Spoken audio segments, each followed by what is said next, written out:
ஓம் ஸ்ரீ வராகி தாயே போற்றி. என் அன்பு குழந்தையே, இந்த வராகி அம்மாவின் பாதம் தொட்டு ஆசீர்வாதம் பெற்ற உன் வாழ்க்கையில எல்லா கஷ்டங்களையும் நீ கடந்து வந்து சந்தோஷத்தை அனுபவிச்சு வாழ்றதுக்கான நேரம் வந்துருச்சு. வரப்போற செவ்வாய்க்கிழமைக்குள்ளாகவே நீ எதிர்பார்த்த ஒரு நல்ல விஷயத்தை உன் கைகளில் ஒப்படைக்கத்தான் போகிறேன் என் செல்லமே.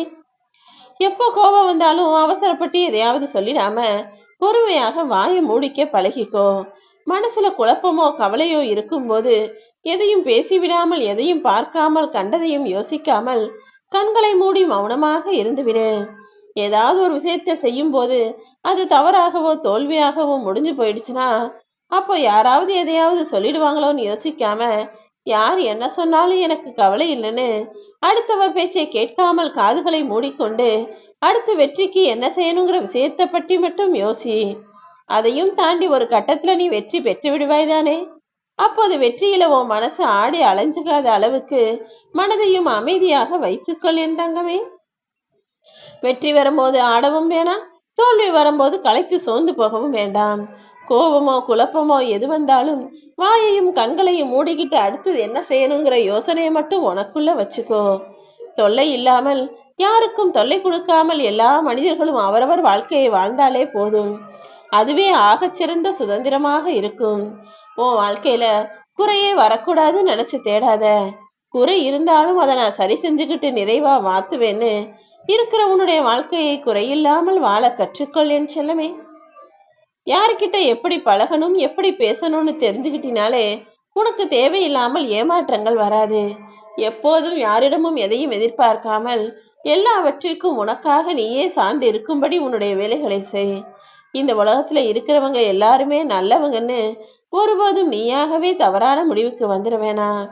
ஏன்னா எல்லா மனிதர்களுக்கும் இருமுகம் இருக்கு. அந்த உள்ள மறைஞ்சிருக்கிற இன்னொரு முகத்தை யாரும் அவ்வளவு சுலபமாக வெளியில் காட்ட மாட்டார்கள் என் தங்கமே. அதனால நீதான் மனிதர்களின் உண்மையான குணமும் முகமும் இன்னொருவனாக இருக்குன்னு புரிஞ்சுக்கிட்டு யாருக்கிட்டையும் அளவில்லாம பேசிடாம அளவா யோசிச்சு பேசணும். எந்த உறவா இருந்தாலும் சரி, உன் கூட பேசுறவங்களுக்கும் பழகிறவங்களுக்கும் உண்மையான பாசம் இருந்தா மட்டும் நீ நெருங்கிப்போ. அப்படி இல்லைனா நீ விலகி நின்று விடு என் செல்லமே. ஏன்னா உண்மையான பாசம் வச்சிருக்கவங்களை விட்டு நீ எவ்வளவு தூரத்துல இருந்தாலும் அவங்களே தானாக உன்னை தேடி வருவார்கள். தவறான செயல்களை செய்து உன் வாழ்க்கையை நீயே கேள்விக்குறியாக்கி விடாதே. எதை செய்தாலும் எப்போ செஞ்சாலும் உன்னுடைய செயல்கள் மிக சரியானதாக, சிறப்பானதாக, நியாயமானதாக, நேர்மையானதாக இருக்கும்படி பார்த்துக்கோ. எதிர்பார்த்து எதிர்பார்த்து ஏமாறுவதை காட்டிலும் வாழ்க்கையின் யதார்த்தம்னா என்னங்கிறத புரிஞ்சுக்கிறது எவ்வளவோ மேல்தானே. ஏன்னா எல்லாருக்கும் எல்லாமே எதிர்பார்க்கறது போல நடந்தாது. இந்த உண்மையை மட்டும் மனசுல புரிஞ்சுக்கிட்டீங்கன்னா நீ எதிர்பார்த்து ஏமாந்து போகிறதோ அல்லது மனசுல கஷ்டப்பட்டு வருத்தப்படுறதோ சூழ்நிலைகள் உண்டாகாது. வலிகளும் வேதனையும் இல்லாத வாழ்க்கை இங்கு யாருக்குமே அமைவது கிடையாதுன்ற யதார்த்தத்தையும் நீ புரிஞ்சுக்கோ என் செல்லமே. வாழ்க்கைனா கஷ்ட நஷ்டம் இன்ப துன்பம் எல்லாமே கலந்து வருவது போல மனசுல வலியும் வேதனைகளும் துன்பமும் கூட இருக்கத்தான் செய்யும்.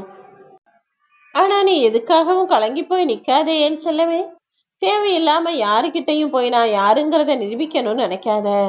உன் கூட நெருங்கவே தகுதி இல்லாதவர்களும் உன் கூட பேசவே தகுதி இல்லாதவர்களும் உன்னை பத்தி ஏதாவது குறை சொல்றாங்கன்றதுக்காக அவர்களிடம் போய் நீ யார் என நிரூபிச்சு நல்ல பிள்ளையான நீ தீயவர்கள் முன்பாக அவமானப்பட வேண்டாம்.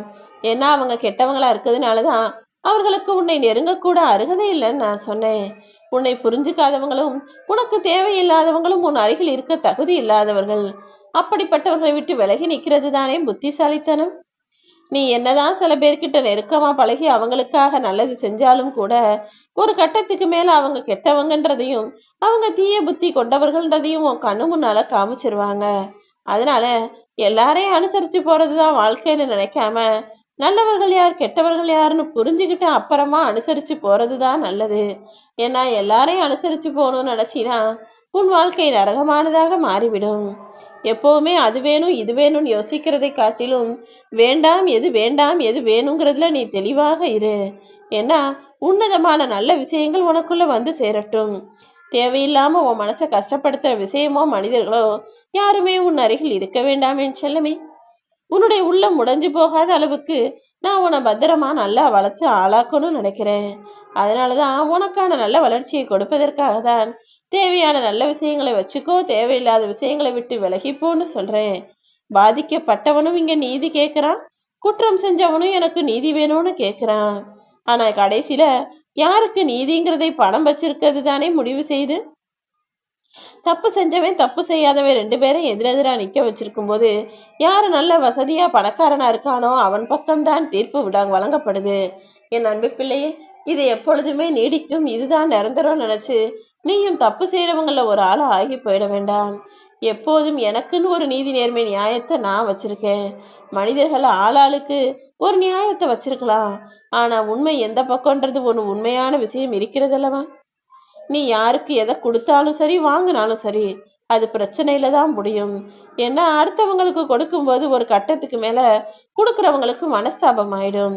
அதனால உறவுகள் பிரியக்கூடிய வாய்ப்பு இருக்கு. அதே நேரத்துல அடுத்தவங்க கிட்ட இருந்து உதவி வாங்குறவங்களே அவங்களுக்கும் மரியாதை நாளடைவில் குறைஞ்சு குறைஞ்சு போய் அவனுக்கு கடன் பிரச்சனையும் உண்டாகும். அதனாலதான் யாருக்கும் நீ கொடுக்கவும் வேணாம், வாங்கவும் வேணாம், பிரச்சனையில மாட்டிக்கவும் வேணான்னு நான் சொல்றேன். என் அன்பு பிள்ளையே, ஏண்டா இவனை பெத்தோம்னு எந்த அப்பா அம்மாவும் நினைக்க கூடாது. ஏண்டா இவனை கட்டிக்கிட்டோம்னு எந்த மனைவியும் நினைக்க கூடாது. இவனுக்கு பிள்ளைய பிறந்துட்டோமேன்னு பிள்ளைகள் நினைக்காத அளவுக்கு, இவனை நண்பனா சேர்த்துட்டோமேன்னு நண்பர்கள் நினைக்காத அளவுக்கு எந்த மனிதன் ஒரு வாழ்க்கையை வாழ்கிறானோ அதுதான் சிறந்த வாழ்க்கை. நீ ஒரு நல்ல பெத்தவங்களா இருக்கலாம், நல்ல குழந்தையா இருக்கலாம், நல்ல கணவன் மனைவியா இருக்கலாம், அல்லது நல்ல நண்பனா இருக்கலாம்.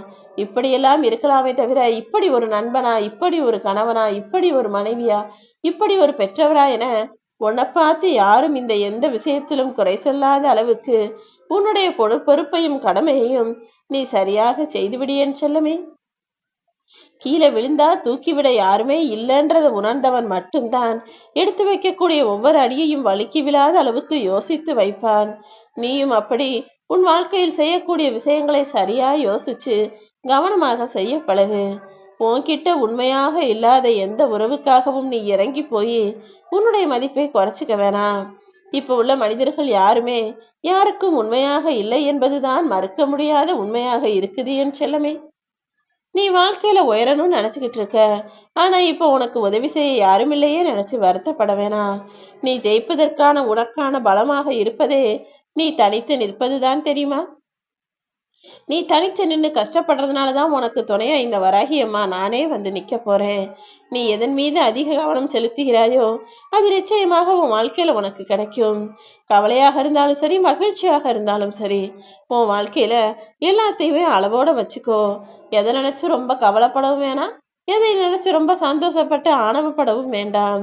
எல்லாமே எனக்கு நல்லதாக நடக்கும் என்ற நல்ல விஷயங்களில் மட்டும் நீ தொடர்ந்து கவனம் செலுத்து.